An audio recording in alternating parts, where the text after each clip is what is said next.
प्रेमचंद जी को नमन और आप सभी को प्रणाम। अनुज भैया ने बताया मेरा नाम विकास है, वो विकास नहीं जो वहाँ लिखा हुआ है। विकास तिवारी नाम है मेरा। मैं बस्तर में एक बहुत छोटा सा यूट्यूब चैनल है मेरा, बस्तर टॉकीज़। उसमें रिपोर्टिंग करता हूँ, बस्तर के इलाकों में घूमता हूँ। सबको सुन रहा था, जसीता दीदी हैं और नंदिनी मैम ने भी कहा विकास, विस्थापन और आदिवासी। मुझे लग रहा था यहाँ जब मैं बैठ के सबको देख रहा था कि कितने पढ़े लिखे लोग, सुधार्थी लोग यहाँ पे हैं, कितना पढ़ते हैं, कितना शोध है सभी के पास में। काश बस्तर से किसी सोमारू, सोमड़ू, मंगड़ू को भी लेके आता तो शायद वो देखते कि उनके बारे में कितना चिंता कर रहे हैं लोग यहाँ पर। और दिल्ली जो पूरा देश चलाती है, कितना दुखद है कि एक कमरे की पूरी कुर्सियाँ नहीं भर पाई हैं आदिवासियों के लिए। ये भी एक चिंता का विषय है। मुझे लगता है कि आदिवासियों के लिए और भी लोगों को आना चाहिए था इस विस्थापन के विषय पर सुनने के लिए, कम से कम अपने विचार रखने के लिए। आदिवासी और विकास और साथ ही साथ विस्थापन, ये तीनों चीजें आपस में इतनी गुत्थम गुत्थी हैं कि आप बहुत कंफ्यूज हो जाएंगे। जसीता दीदी ने अपनी कविता में कहा कि डॉक्टर नहीं आते हैं अस्पताल में, टीचर नहीं आते हैं स्कूलों में। बस्तर में आदिवासी जहां रहते हैं वहां तक सड़कें ही नहीं होती। सड़कें नहीं होती तो व्यवस्थाएं नहीं पहुंचेंगी, व्यवस्थाएं चाहिए तो सड़क चाहिए, और सड़क बनेगा तो सरकार की मंशा गलत हो जाती है। सिलगेर के जिस आंदोलन की बात नंदिनी मैम ने की थी, वो एक सड़क के निर्माण के लिए सीआरपीएफ का कैंप लगाया गया था। नक्सल प्रभावित इलाका था। जब भी सड़कें बनती थी तो माओवादी वहां पे गाड़ियों को आग लगा देते थे और सड़क निर्माण में बाधा उत्पन्न करते थे। माओवादियों का ऐसा मानना था कि अगर सड़क बनेगी तो फोर्स आएगी और माओवादियों के खिलाफ बड़े ऑपरेशन किए जाएंगे। सरकार को फोर्स लगाना पड़ता था। जब ये आंदोलन शुरू हुआ, मैं सोच रहा था अभी जब जंतर मंतर में स्टूडेंट का जो प्रोटेस्ट है, जब वो सफल हुआ और शिक्षा मंत्री को इस्तीफा देना पड़ा, जब उन पर लाठीचार्ज हुई और ये पूरे देश में चर्चा का विषय हुआ, तो मैं सोच रहा था कि बस्तर के आदिवासी जब जंगल में अपने जमीन का हक के लिए लड़ाई लड़ रहे थे और उन पर गोलियां चला दी गई, तो इसके लिए जंतर मंतर में धरना क्यों नहीं हुआ। और आज दिल्ली में अगर आदिवासियों के विस्थापन पर चर्चा हो रही है तो ये सुखद है कि शायद ये चर्चा कभी जंतर मंतर तक पहुंचे और शायद हमारे बस्तर में बनने वाले उस बोधघाट परियोजना पर लोगों का ध्यान जाए, जिसमें 50 गांव डूब जाएंगे, लगभग 5000 लोग बेघर हो जाएंगे। शायद पोलावरम पर ध्यान जाए, जिसमें दोरला जनजाति पूरी तरह से समाप्त हो जाएगी। और इस पे भी जो गुत्थम गुत्थी वाली बात कही मैंने कि सरकार अपना पक्ष रखती है कि हम जो कर रहे हो देश के विकास के लिए, कल्याण के लिए कर रहे हैं और आदिवासियों के कल्याण के लिए कर रहे हैं। मैं बोलता हूं कि आप जिसके लिए कर रहे हैं कभी उससे पूछते क्यों नहीं। अगर आप आदिवासियों से पूछेंगे तो हर किसी को लगता है कि आदिवासी विकास विरोधी हैं, लेकिन ऐसा है नहीं। मैंने आदिवासियों के बीच रह के जितना उनसे सुना है, समझा है, पूछा है, जितना जाना है, तो पता चला है कि वो भी अपने बच्चों को चाहते हैं कि कलेक्टर बन जाएं, इंजीनियर बन जाएं, डॉक्टर बन जाएं। डॉक्टर बन के उनके गांव में किसी गर्भवती महिला को मरने से बचा लें। वो भी चाहते हैं उनके गांव तक सड़क आए, लेकिन वो चाहते हैं कि सड़कें चौड़ी ना हो, क्योंकि चौड़ी सड़कें सरकार की गलत मंशा को प्रदर्शित करती हैं। क्योंकि इसके पहले के सारे उदाहरण ऐसे रहे। सरकार ने चौड़ी सड़कें बनाई हैं और खदानों का उत्खनन किया है, और उत्खनन करने के बाद उन आदिवासियों की जमीन जो छीनी गई है उन्हें कभी पीने का साफ पानी तक मैसर नहीं दिया। देखिए, आदिवासियों के बीच रहते रहते मैं भी कितना डरा सा महसूस कर रहा हूं कि बोल रहा हूं तो मेरी जबान लड़खड़ा रही है। बस्तर के आदिवासी कभी अपनी बात बोल भी नहीं पाता इसी तरीके से। नंदिनी मैम ने तो किताब लिखी है और आशुतोष भैया ने भी किताब लिखा है। बहुत लंबा समय इन्होंने बस्तर में बिताया है, बहुत गहन अध्ययन किया है आदिवासियों पे। मुझसे ज्यादा रिसर्च है इनके पास। मैं तो बस उनके बीच रहता हूँ, मेरे पास बहुत शब्द नहीं है उनकी इस व्यथा को बता पाने के लिए। और कितना दुखद है कि ब्राह्मण आदिवासियों का दर्द बता रहा हूं। कोई आदिवासी नहीं है मेरे साथ यहाँ पे। विस्थापन पर हम यहाँ पर बातचीत कर रहे हैं। मुझे लगता है कि यहाँ जितने लोग हैं वो अभी सुने पर कितनी बातचीत होगी, पता नहीं इस पर क्या फॉलोअप लिया जाएगा। जब मैं यहाँ दिल्ली आ रहा था तो मैं ये सोच रहा था कि हम जिस विषय पर बातचीत कर रहे हैं, क्या जितने लोग भी यहाँ बैठे हैं, कल जब बोधघाट परियोजना बनेगी और 50 गांव डूबेंगे तो क्या ये लोग आकर खड़े होंगे कि? मेरा एक भाई है जो अंग्रेजी में आर्टिकल लिखता है और बस्तर पे कई बार लिखता है। तो मैं उससे पूछता हूँ, तुम यार अंग्रेजी में आर्टिकल लिखते हो, बस्तर के आदिवासी पढ़ ही नहीं पाते, उनको पता ही नहीं चलता उनके बारे में कौन लिख रहा है। दिल्ली में बातचीत होती है और बड़े बड़े लोग उस पर डिस्कस करते हैं, दूसरे दिन फिर अगले आर्टिकल पर बातचीत होती है, कल के आर्टिकल पर कोई फॉलोअप नहीं होता। बस्तर में एक 7 बच्चे के बाप को नक्सली बोल के मार दिया जाता है, जबकि वो सरकारी रसोइया होता है और उस पर रिपोर्ट की जाती है, लेकिन वो बात दिल्ली तक नहीं पहुंचती। बस्तर के लाखों आदिवासी सलवाजुड़ू में विस्थापित हो गए हैं, उनको वापस लाने के लिए, उनके जमीन में लाने के लिए कभी कोई बातचीत नहीं होती। आने वाले समय में भी बस्तर में जिस तरह से विकास की गाथाएं लिखी जाएंगी, निश्चित ही तौर पर लाखों आदिवासी विस्थापित होंगे और उन आदिवासियों को विकास के रास्ते पर लाने के और मुख्यधारा में लाने की बातचीत के बहाने सरकार विस्थापित कर देगी बहुत आसानी से, लालच देकर, प्रलोभन देकर, डरा कर, धमका कर, जो बोलते हैं कि साम दाम दंड भेद सब तरीके से। लेकिन दिल्ली से ये बात वहां तक पहुंचेगी नहीं ना, वहां की बात यहां तक पहुंचेगी। तो आज अगर हम यहां पर बातचीत कर रहे हैं कि विकास, विस्थापन और आदिवासी, तो हमको वो रास्ता देना होगा सरकार को कि अगर आदिवासियों तक अस्पताल पहुंचाना है, आदिवासियों तक स्कूल पहुंचाना है, आदिवासियों तक शिक्षा पहुंचाना है, जो उनकी बेसिक जरूरत है और जरूरी है, तो उसके लिए सड़कों की आवश्यकता है, जिसे विकास का नाम दिया जाएगा, लेकिन सरकार उसको गलत मंशा से ना बनाए। आने वाले समय में अगर आदिवासियों को खेती करवानी है तो पानी की व्यवस्था के लिए बांध और डैम की आवश्यकता होगी भी, लेकिन उस डैम के लिए पोलावरम और बुद्धघाट जैसी परियोजनाएं ना बनाई जाएं, जिससे कि पूरी एक संस्कृति का नाश हो जाए। दरअसल सरकार के लिए विकास का जो मायना है वो ये है कि सड़क बना दिया जाए, कारखाने खोल दिए जाएं और आदिवासियों का समग्र विकास किया जाए, उन तक स्कूल, कॉलेज, हॉस्पिटल खोले जाएं।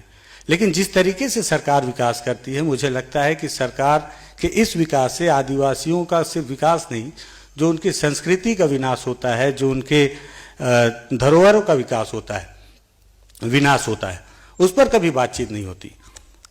हमको लगता है कि कई बार आदिवासियों का विस्थापन हो रहा है तो उन्हें घर दे दिया जाएगा, उन्हें मुआवजा दे दिया जाएगा और बस बात खत्म, वो सुखद हैं, वो खुश हो जाएंगे। इस पर कभी बातचीत नहीं होती कि जब एक आदिवासी अपना घर छोड़ता है तो सिर्फ एक कच्ची झोपड़ी, टूटा फूटा झोपड़ा, एक छोटा सा मकान नहीं छोड़ता, वो अपने पुरखे पुरनिया देवी देवताओं की याद छोड़ता है, अपनी देवगुड़ियाँ छोड़ता है, अपने जंगल छोड़ता है। वो जंगल जो आपके लिए जंगल हैं, उनके लिए संस्कृति है, उनके लिए धरोहर है।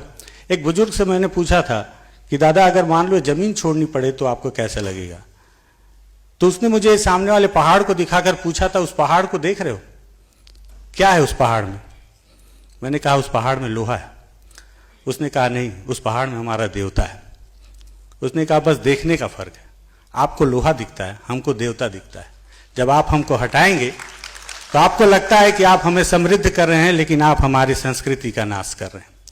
तो आज बहुत ज़्यादा बोलने के लिए मेरे पास कोई तैयारी नहीं। मुझे लगा कुछ तैयारी की जाए, फिर मुझे लगा जो देख रहा हूं उसको बताने के लिए तैयारी की क्या जरूरत है, जो रोज देख रहा हूं, जो आदिवासियों की स्थिति देख रहा हूं। और सबसे बड़ी बात कि आदिवासियों का जो शोषण करने की बात हुई, तो आपको पता है शोषण कौन करता है? शोषण जातिवाद करता होगा, इस पर अलग डिस्कशन है या अलग लोगों का नजरिया, लेकिन मुझे लगता है कि हमेशा ताकतवर व्यक्ति कमजोर का शोषण करता है। बस्तर में 12 विधानसभा सीटें हैं, जिसमें 11 विधानसभा सीटें आदिवासी हैं, एसटी हैं। सभी में आदिवासी विधायक हैं, एक सांसद है वो आदिवासी है और वही अपने आदिवासियों का शोषण कर रहा है। वो भी नहीं चाहता कि वो आदिवासी जिसे कुछ पता नहीं है वो पढ़ लिख जाए, आगे बढ़े, क्योंकि उसे को पता है कि अगर वो पढ़ लिख गया तो कल वोट देने से पहले सवाल पूछेगा उससे। अभी पता है उसको कि मुर्गा और बकरा खिला देंगे तो वोट दे देगा, या उसको माटी क्रिया खिला दिए, मतलब कि जमीन का कसम खिला दिए तो भी वो वोट दे देगा और उसकी सरकार बन जाएगी।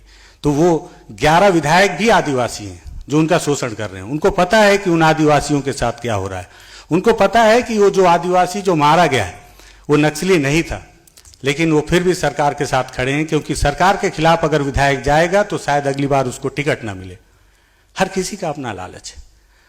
दूसरी चीज की नंदिनी मैम ने कहा कि मूलवासी बचाओ मंच एक बहुत शानदार संगठन था, लेकिन उस पर मैंने जो एक दूसरा रंग भी देखा कि बस्तर में जो माओवाद था, हालांकि माओवाद क्यों पैदा हुआ इस पर भी एक अलग बहस है क्योंकि माओवाद के पैदा होने के पीछे भी मुझे लगता है सरकार की लापरवाही थी।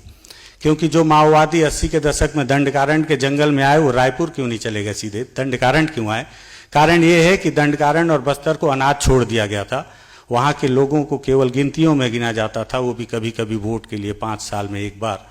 और यही वजह है कि जब वहाँ कुछ भी नहीं था तो माओवादियों को जगह मिली और उन्होंने अपनी सरकार वहाँ पर खड़ी कर दी।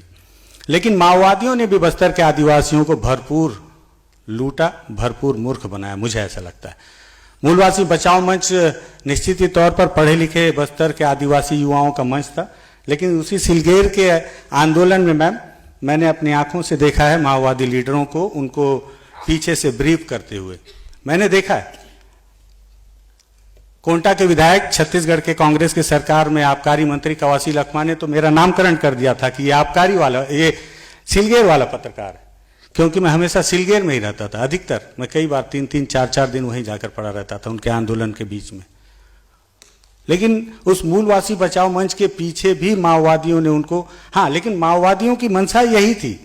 माओवादियों ने कहा था कि तुम लोकतांत्रिक तरीके से लड़ो, और जब देखना जब तुम्हारी मांग पूरी नहीं होगी तब फिर आना हमारे पास, देख लेना क्या लोकतांत्रिक तरीके से तुम्हारी मांग पूरी होती है। और माओवादी यहाँ पे सही थे, क्योंकि मूलवासी बचाओ मंच के तरीके से जिस तरह से उन्होंने प्रोटेस्ट किया और सिलगेर में सीआरपीएफ कैंप का विरोध किया तो उनकी मांगे पूरी नहीं की गई। लेकिन माओवादियों ने भी बस्तर के आदिवासियों को भरपूर मूर्ख बनाया समय समय पर। बस्तर में जब माओवादियों के महासचिव बसवराजू को मारा गया, उनके साथ 27 लोगों को मारा गया। मैं 4 दिन तक मार्चेरी में बैठा था नारायणपुर में, ये देखने के लिए कि बाकी के 26 लोग माओवादी बने क्यों, क्योंकि सारे आदिवासी थे। आखिर ऐसी क्या जरूरत थी, ऐसी क्या मजबूरी थी, ऐसी क्या तकलीफ थी उनको कि वो सारे माओवादी बन गए। सबकी अलग अलग कहानी।